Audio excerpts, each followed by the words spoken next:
Hello সবাইকে, আসসালামু আলাইকুম। কেমন আছেন সবাই? আমি আলহামদুলিল্লাহ ভালো আছি।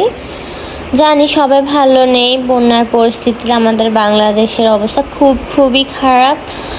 ভারত যেহেতু আমাদেরকে মন প্রাণ ভরে পানি দিয়েছে, আমরা ইনশাল্লাহ ভারতকে মন প্রাণ ভরে ইলিশ মাছ দিব না। ইনশাল্লাহ আমাদের ইলিশ মাছ রপ্তানি বন্ধ করা হবে ভারতে।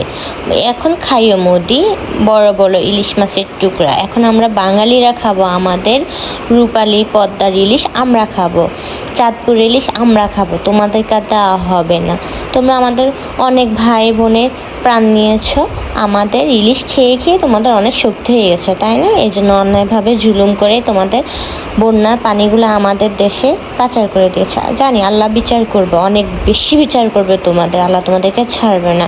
তো এটা অনেক দিন আগের ভিডিও ছিল, এখন ভালো লাগতেছে না, তাই শেয়ার করলাম।